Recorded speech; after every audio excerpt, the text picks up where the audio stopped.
ونستغفره ونؤمن به ونتوكل عليه ونعوذ بالله من شرور أنفسنا ومن سيئات أعمالنا من يهده الله فلا مضل له ومن يضلله فلا هادي له ونشهد أن لا إله إلا الله وحده لا شريك له ونشهد أن سيدنا ونبينا ومولانا محمدا عبده ورسوله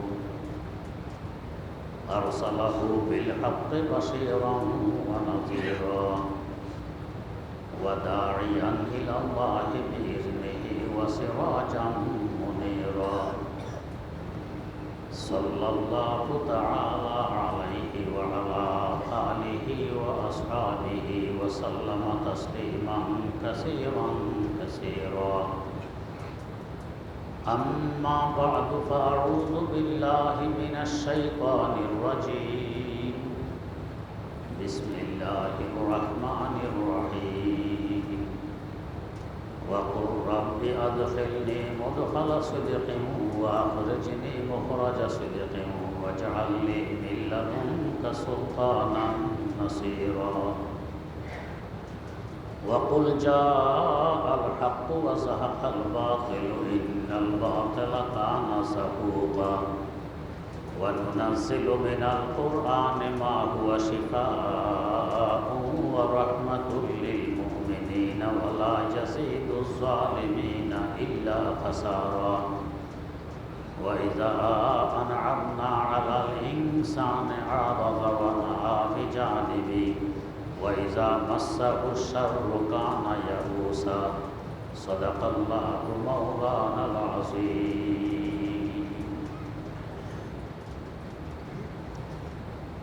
সূরা ইসরা ৮০ নম্বর আয়াত থেকে তেলাওয়াত করা হয়েছে।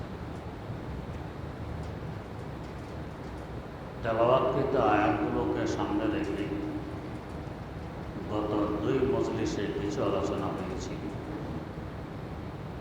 প্রথম আয়াতে একটি অতীব জরুরি ও গুরুত্বপূর্ণ দোয়া শিখাইলেন আল্লাহ রাসূল সাল্লাল্লাহু আলাইহি ওয়াসাল্লামকে। দোয়াটি হল রব্বি আদখিলনি মুদখালা সিদক, আল্লাহ আমাকে সুন্দরভাবে প্রবেশ করা, ও আখরিজনি মুখরাজা সিদক, সুন্দরভাবে বের করুন, ওয়াজআল লি মিন লাদুনকা সুলতানান নাসীরা, এবং আপনার পক্ষ থেকে বড় মজবুত আমার জন্য সাহায্যের ব্যবস্থা করুন। কোত্থেকে বের হবে আর কোথায় প্রবেশ করবে এই সম্পর্কে আলোচনা হয়েছিল। বের হব দুনিয়া থেকে, প্রবেশ করব কবর জগতে।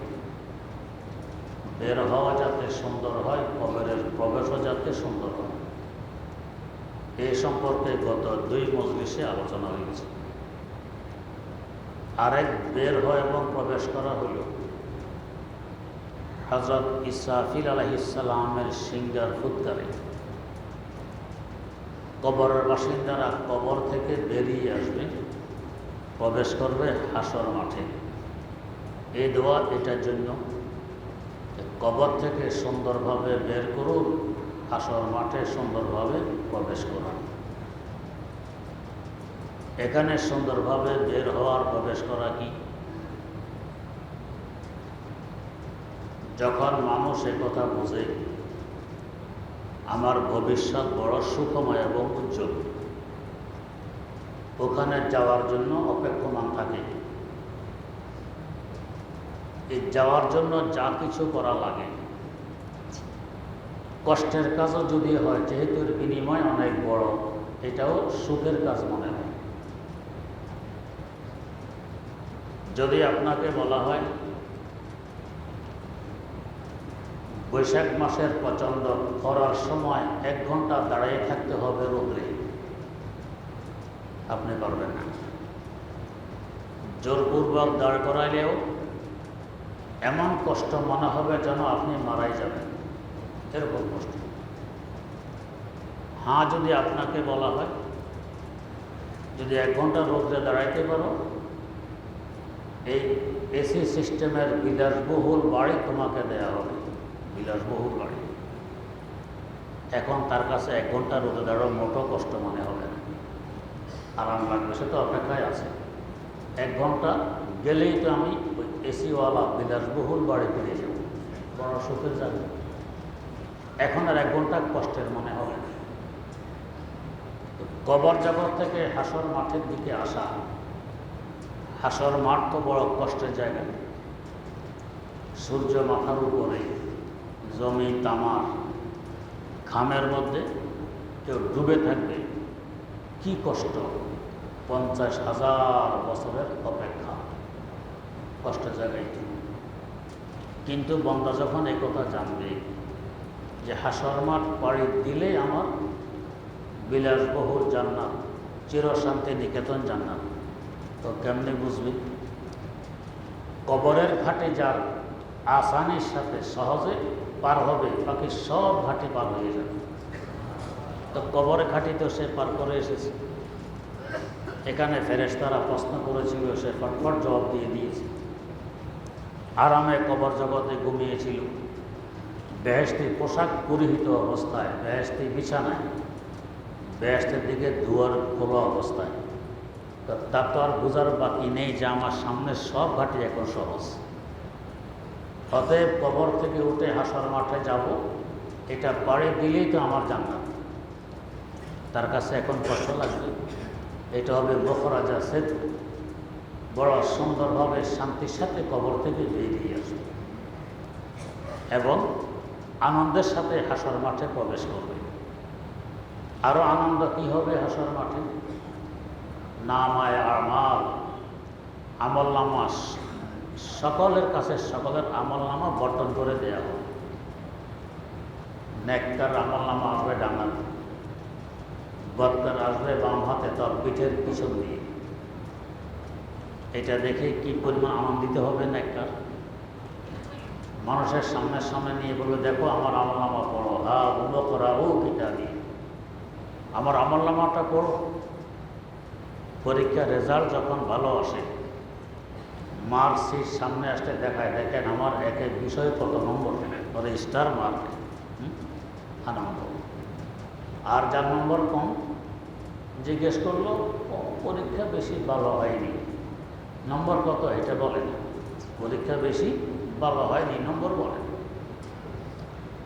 ব্রাহ্মণবাড়ি একখানে গেছি তাফসীর মাহফিল,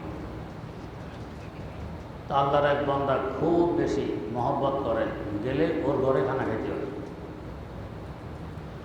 খাবার এনে দিচ্ছে ওই লোকের বড় ছেলে। তা আরেক ব্যক্তিও মেহমান জিজ্ঞেস করতেছে, তুমি এখন কি করো, তুমি এখন কি করো? জল তুলো কি? আপাতত বাড়িতে আছি, আপাতত বাড়িতে আছি। তার আব্বা বললো, বলো বেকার, এটা বলো। বেকার না বলে আপাতত বাড়িতে আছি, এটা কি? তো হ্যাঁ, যদি ভালো কোনো কাজে থাকতো বলতো আমি অমুক চাকরি করি, তমুক চাকরি করি, খুশির ব্যাপার। আমলনামা ডান হাতে আসবে, এখন খুশি দেখাবে, দেখো আমার আমলনামা নম্বর কত বেশি, খুশি। তা হাসর মাঠের কষ্ট তার জন্য কষ্ট থাকবে না, হয়ে যাবে খুশি। দ্বিতীয়ত, যে আল্লাহ কষ্টকে কষ্ট হিসাবে দিতে পারেন, এ আল্লাহ কষ্টকে শান্তি হিসাবেও দিতে পারেন। কষ্ট কখনো শান্তিতে পরিবর্তন হয়ে যায়। যখন বাচ্চা প্রসব হয়, মায়ের কষ্ট হয় কি হয় না? মনে হয় যেন মা আর বাঁচবেই। অনেকের কাছে মাপটা চেয়ে নেয়, বিদায় নিয়ে নেয়, আমি হয়তো নাও ফিরতে পারি, কেমন কষ্ট। বাচ্চা হয়ে গেলে যখন বাচ্চা তার কোলে দেয়া হয়, পিছনের সব কষ্ট এক মুহূর্তে ভুলে যায়, যেহেতু এখন সুন্দর ফল সামনে এসে গেছে, বাচ্চা কষ্ট ভুলে গেছে। আর কষ্ট থাকা অবস্থায় আল্লাহ পাক কষ্টকে বিষ্টতে পরিণত করে দিতে পারেন। সাইয়্যিদানা হযরত ইউসুফ আলা নবিয়িনা ওয়া আলাইহিস সালাতু ওয়াস সালাম সিদ্ধান্ত হয়ে গেছে জেলখানা যেতে হবে। কেমন কষ্টের জায়গা জেলখানা, কিন্তু উনি বলতেছেন কি, আসসিজনু আহাব্বু ইলাইয়া, জেলখানা আমার জন্য বড় মাহবুব, বড় বড় প্রিয়। কেন? বাইরে থাকলে আমাকে জিনার দাওয়াত দেওয়া হয়, ওটা আমার জন্য কষ্টকর। এটার তুলনায় জেলখানা থাকা আমার জন্য বড় প্রিয়, বড় মাহবুব। আহাত হইলে কষ্টকে আল্লাহ পাক মিষ্টি বানিয়ে দিয়েছেন। সাইয়েদানা হযরত ইব্রাহিম আলাইহি সালাতু ওয়াস সালাম আগুনের ভিতরে কেমন কষ্ট, কিন্তু আল্লাহ পাক কষ্টকে মিষ্টি বানিয়ে দিয়েছেন, হয়ে গেছে ফুলবাগান। আন্দরা আসরাতে ইব্রাহিম বি কদরাতে শিয়াতে ওয়ারদ ইয়াসমি, কদরাতে শিয়াতে ওয়ারদ ইয়াসমি। গোলাপ ফুলের বাগানের ভিতরে, ইয়াসমিন ফুলের বাগানের ভিতরে সকালবেলায় হিমেল হাওয়া বয়ে চলছে, ফুলের গ্রাম চতুর্দিকে সুরভিত। এই অবস্থায় বাগানে ঘুরলে কেমন আরাম লাগে। এর থেকে কোটি কোটি গুণ বেশি আরাম ছিল ওই আগুনের ভিতরে। কষ্টকে আল্লাহ পাক মিষ্টিতে পরিণত করে দিয়েছেন। এর আরেক কারণ, মাহবুবর যে আমার কাছে সবচেয়ে প্রিয়, তার জন্য কষ্টের কাজ কষ্ট মনে হয় না, কষ্টের কাজ মিষ্টি মনে হয়। ছোট বাচ্চা রাত্রে সজাগ কান্নাকাটি করে, আপনি কোলে নিয়ে ঘুরেন, এই অবস্থাকে তাকে আছাড় মারান না গালে চুমু খান, গালে চুমু খান। কেন? বাচ্চা আমার মাহবুব, আমার মহব্বতের পাত্র বাচ্চা। এই কষ্ট দিতে যে ঘুম যেতে দেয়। অন্য কেউ যদি ডিস্টার্ব করতো, অন্তত কিছু করতে পারতেন না পারতেন, গালি বিষয়টা দিয়ে দিতেন, আল্লাহর গজব পড়ো বলতেন, ঘুমাইতে দেন না। কিন্তু বাচ্চার উপরে কি গজব দেন যে তোর উপরে আল্লাহ গজব পড়ো ঘুমাইতে দেস না? জীবনে হতো না। বাচ্চাকে কোলে নিয়ে ঘুরতেছেন, গালে আরও চুমু খান, আদর লাগে, ভালো লাগে। কেন? বাচ্চা মাহবুব, আমার মহব্বতের পাত্র আল্লাহ। তো আল্লাহ রাব্বুল আলামিনের জন্য যদি কোনো কষ্ট স্বীকার করতে হয়, আল্লাহ আমার মাহবুব, তাকে আমি ভালোবাসি, এই কষ্টকে এখন কষ্ট থাকে? কষ্ট থাকে না। ইব্রাহিম আলাইহিস সালাম আগুনে পড়তেছেন কেন? আল্লাহর জন্য। তবে খতর কোদে পড়া আতিশে নমরুদ ইশক, দে খতর কোদে পড়া আতিশে নমরুদ ইশক, আকল है महवे तमाशा ए लबे बाम अभी, আকল है महवे तमाशा ए लबे बाम अभी, पुख्ता होती है अगर मुस्लिहतन देश को अकलो, इश्क हो मुस्लिहतन देश अगर खाम अभी, इश्क हो मुस्लिहतन देश अगर खाम अभी, अक्ल समझी ही नहीं मरना पैगाम अभी। আগুনে পড়তেছেন মাহবুবের জন্য, আল্লাহর জন্য। আগুনে এখন মাহবুব, আগুনও ভালো লাগে। অন্তরঙ্গ বন্ধুর বাড়ি যাচ্ছেন, গাড়ি ঘোড়া নেই, বাড়ি 5 কিলোমিটার দূর, পায়ে হেঁটে যেতে হয়। এই হাঁটাকে এখন কষ্ট মনে হয় না। এরপরে বন্ধুর সাথে সাক্ষাৎ হবে, হাঁটা এখন মোটেই কষ্ট লাগবে না, বড় আনন্দ লাগবে। আরও মনে হবে দেরি হয়ে কেন, আরও দ্রুত হাঁটি, তাড়াতাড়ি যাতে বন্ধুর সাক্ষাৎটা পেয়ে যাই। আসলে তো হাঁটা কষ্টের, কিন্তু এখন কষ্ট লাগে না কেন? এটা বন্ধুর সাক্ষাতের মাধ্যম। একটু হাঁটার পরেই বন্ধু পেয়ে যাব, বন্ধু হাঁটার মাধ্যম, এটা কষ্ট লাগে। আল্লাহ তো হাসর মাঠ আমার আসল বাসস্থান, চিরশান্তি নিকেতন, জান্নাতের মাধ্যমে, এটার উপর দিয়ে জান্নাতে যেতে হয়। তাই হাসর মাঠে আসলেও আমার কাছে কষ্ট অনুভব হবে। আশিকারা রোজে মাশর বা কিয়ামত গারে নিস্ত, আশিকারা রোজে মাশর বা কিয়ামত গারে নিস্ত, কারে আশিক জুস্তা মাশায়ে জামালে ইয়ার নিস্ত, কারে আশিক জুস্তা মাশায়ে জামালে ইয়ার নিস্ত। যাদের অন্তরে আল্লাহর মহব্বত আছে, ভালোবাসা আছে, আল্লাহর আশিক, আল্লাহর মুহিব, হাসর মাঠে আছে না কোণে আছে, অপেক্ষা তো আছে শুধু আল্লাহকে কখন দেখতে পাবো। দেখাতে হবে কোথায়? জান্নাত। আমরা জান্নাতকে কেন ভালোবাসি? শান্তি পাবো শুধু এই জন্য না, মোটেও। জান্নাতকে ভালোবাসি, জান্নাত আমার আল্লাহর সাক্ষাতের জায়গা, এই জন্য জান্নাতকে ভালোবাসি। এক বুজুর্গ বলেছেন, তো ওয়াদা এ দিদার চৌদর জান্নাত আমুদলা জরম, ওয়াদা এ দিদার চৌদর জান্নাত মুদলা জরম আশিকা জান্নাত বরা এ দোস্ত মিদারান দে দোস্ত আশিকা জান্নাত বরা এ দোস্ত মিদারান দে দোস্ত। জান্নাতকে ভালোবাসি, জান্নাতে আমার আসল মাহবুব আল্লাহ রাব্বুল আলামিনের সাথে সাক্ষাৎ ঘটবে, এই জন্য জান্নাতকে ভালোবাসি। ওইটা মিলবে তো হাসর মাঠ পাড়ি দেওয়ার পরে। তাই হাসর মাঠও তো শুধু অপেক্ষা, কখন জান্নাত পাবো, আমার আল্লাহর সাক্ষাৎ লাভ করতে পারবো, ওই নিয়েই তো ব্যস্ত। হাসর মাঠে কী কষ্ট আর কী অকষ্ট, এটার দিকে আমাদের ধ্যান গেল যাবে না। এটা হয়ে যাবে শান্তিতে পরিণত। এর পাশাপাশি আল্লাহ রাব্বুল আলামিনের মেহেরবানির উপর কুরবান যাওয়া চাই। হাসর মাঠ ছাড়া কি হাউজে কাউসারের শরবত নসিব হবে না। এক ডোক শরবত পান করার পর 50,000 বছর যাবৎ একটুও পিপাসা অনুভব হবে না। এমন সুস্বাদু শরবত এটা পাবে একমাত্র হাসর মাঠে। হাসর মাঠের আগেও নয়, পরেও। তাহলে বলুন তো এখন হাসর মাঠটা কেমন লাগবে, যে এখানে আমি এই শরবতটা পাবো। আল্লাহ নবীর বিশেষ উম্মতকে এই শরবত পান করানো হবে নবীর নবুয়তি হাতে, কেমন লাগবে? নবীর হাতে যদি আমাদের কিছু দেয়া হয় কেমন আনন্দ অনুভব হবে। তো নবীর নবুয়তি হাতে আমি হাউজে কাউসারের শরবত পান করতে পারবো, এখন কি কষ্ট মনে হবে? এটা তো শরবত পান করা যায় না, কষ্ট মনে হবে। তৃতীয়ত, আরশে আল্লাহর শীতল ছায়া, এটা হাসর মাঠ ছাড়া আত্মকথাও মিলবে না। এটা এখানে এই ছায়াটা আমি পাবো হাসর মাঠে গিয়ে। তাহলে কেমন অপেক্ষমান থাকবো যে হাসর মাঠটা কবে আসে, তবেই তো ছায়াটা পেয়ে যাবে। তাহলে হাসর মাঠ এখন আর কষ্ট থাকবে। তাহলে কবর থেকে বের হওয়া শান্তিময়, হাসর মাঠে প্রবেশ করাও শান্তিময়। রব্বি আদখিলনি মুদখালা সিদক, আল্লাহ হাসর মাঠে শান্তিময় অবস্থায়, আনন্দিত অবস্থায়, ভালো অবস্থায় আমাকে প্রবেশ করান। ওয়া আখরিজনি মুখরাজা সিদক, কবর জগৎ থেকেও শান্তিময় অবস্থা আমাকে বের করে আনে। এটাও শান্তি, ওইটাও শান্তি। ওয়াজআলনি মিন লাদুনকা সুলতানান নাসীরা, এই সমস্ত শান্তি কি আমি আমার বহু বলে অর্জন করতে পারবো? মোটেও না। সব আমার আল্লাহর দয়া, আমার আল্লাহর দান, আমার আল্লাহর মেহেরবানি, আমি পাবো। না হলে আরো কত কোটি কোটি মানুষ রয়ে গেছে, ঈমান নসিব হয়নি, নেকামল নসিব হয়নি, হাসর মাঠের কষ্ট আর কষ্ট। আমি এগুলোকে মিষ্টি হিসাবে পাচ্ছি আমার আল্লাহর মেহেরবানি।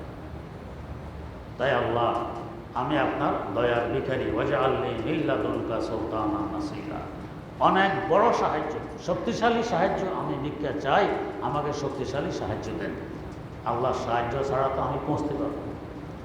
আল্লাহ আমার আত্মার তার দোয়া করেছেন, নফস শয়তান যদকারি মারা হেমান, নফস শয়তান যদকারি মারা হেমান, রহমতাত বাসাত শাফাআত কায়েমান, রহমতাত বাসাত শাফাআত কায়েমান। আল্লাহ, আপনার রহমত যদি আমি না পাই, তো তাহলে কি আমি আপনার নৈকট্য লাভ করতে পারবো? আপনার কাছে পৌঁছতে পারবো? পিছুইতে পারবো না। আমি আপনার রহমতের দিকে। হযরত হাফেজ শিরাজি রহমতুল্লাহ আলাইহি, দর তরিকত হরচে পেশে সালে কায়দ খায়রে উস, দর তরিকত হরচে পেশে সালে কায়দ খায়রে উস, দরস রাতে মুস্তাকিম আয় দিল কাসে গুমরাহ নিস, দরস রাতে মুস্তাকিম আয় দিল কাসে গুমরাহ নিস। আমরা আল্লাহর নৈকট্য লাভ করার উদ্দেশ্যে যে পথ অতিক্রম করছি, রাস্তা অতিক্রম করছি, প্রতি কদমে কদমে বাহ্যিক দৃষ্টিতে শান্তি আসুক, অশান্তি আসুক, দুঃখ আসুক, সুখ আসুক, সব কিছুর পিছনে মঙ্গল নিহিত, সব কিছুর পিছনে মঙ্গল নিহিত। আমরা দেখি মনে হয় যেন কষ্ট, মুসিবত, অমঙ্গল, কিন্তু পিছনে মঙ্গল নিহিত আছে, আমরা জানি। তাই বুজুর্গান দিন বলেন, মুসিবত আইনে রাহত হ্যায় আগার হো আশিকে সাদেক, মুসিবত আইনে রাহত হ্যায় আগার হো আশিকে সাদেক। অন্তরঙ্গ বন্দুকের পাইয়া কোলাকুলি করতেছেন, বন্দুক খিসা মারে, চাপ দেয়, কষ্ট লাগে না, আরাম লাগে? আরাম, আরও জোরে চাপ দিলে আরও ভালো হইত। আরে যদি আমার সিনার চামড়া গোস্ত হাড্ডি না থাকতো, অন্তরের সাথে মিলিয়ে দিতাম, কতই না ভালো লাগবে। আর এই চাপ যদি কোনো দুশ্মন ধরে দেয়, মারামারি করতে গিয়ে দিতেন চিৎকার, হায় রে মেরে ফেলছে রে, বললাম রে, বাঁচাও বাঁচাও। তাহলে একই কষ্ট এখানে কষ্ট হয়, ওখানে মিষ্টি অনুভব হয়। কেন? ওখানে সামনে মাহবুব আছে, মহব্বতের পাত্র আছে, এই জন্য মিষ্টি। আল্লাহ রাব্বুল আলামিনের নৈকট্য লাভ করতে গিয়ে ঘাত করতে গিয়ে যা কিছু আসুক সব মিষ্টি মাহবুবের জন্য, কষ্ট কিছুই নেই। তাই এক বুজুর্গ বলেছেন, নাশাওয়াদ নসিবে দুশ্মন পেশাওয়াদ হালাকেতে গাত, নাশাওয়াদ নসিবে দুশ্মন পেশাওয়াদ হালাকেতে গাত, সারে দো সে তা সালামত কে তু খঞ্জরা সে মাহি। আল্লাহ তোমার রহমত হোক আর রহমত ছাড়া অন্য কিছু হোক, এটা দুশ্মন পাবে, সহ্য হয় না। সব কিছু আমাকেই দাও, সব কিছু আমাকেই দাও। তুমি আমার মাহবুব, মাহবুবের পক্ষ থেকে যা কিছু আছে সব কিছু শান্তির হয়, আরামের হয়, মজার হয়, সব আমাকে দাও। আমরা তো দেখি কষ্ট, বাস্তবে কষ্ট হয় না, এটাও মিষ্টি হয়। তো করো রাব্বি আদখিলনি মুদখালা সিদকিন ওয়া আখরিজনি মুখরাজা সিদক ওয়াজআলনি মিন লাদুনকা সুলতানান নাসীরা। আপনার পক্ষ থেকে বড় শক্তিশালী সাহায্য আমি কামনা করি, ভিক্ষা চাই। এই সাহায্য পেলেই কষ্ট আমার জন্য মিষ্ট হবে, সাহায্য পেলেই আমার বের হওয়া সুখময় হবে, আমার প্রবেশ করা সুখময় হবে। চাই দুনিয়া থেকে বের হই আর কবরে প্রবেশ করি, চাই কবর থেকে বের হই হাসর মাঠে প্রবেশ করি, চাই হাসর মাঠ থেকে বের হই আর জান্নাতে প্রবেশ করি। এরপরে সামনে আরেক বের হওয়া কি, হাসর মাঠ থেকে বের হওয়া জান্নাতে প্রবেশ করা। এটাও যাতে বের হওয়াটা আল্লাহ সুখময় হয়, শান্তিময় হয়, আরামদায়ক হয়, আবার জান্নাতে প্রবেশ করাটাও যাতে সুখময় হয়, শান্তিময় হয়, আরামদায়ক হয়। এই সম্পর্কে আল্লাহ রাব্বুল আলামিন তৌফিক দিলে ইনশাআল্লাহ আগামী মজলিসে বয়ান হবে। সুবহানাল্লাহি ওয়া বিহামদিহি, সুবহানাকাল্লাহুম্মা ওয়া বিহামদিক, আশহাদু আল্লা ইলাহা ইল্লা আনতা আস্তাগফিরুকা ওয়া আতুবু ইলাইক।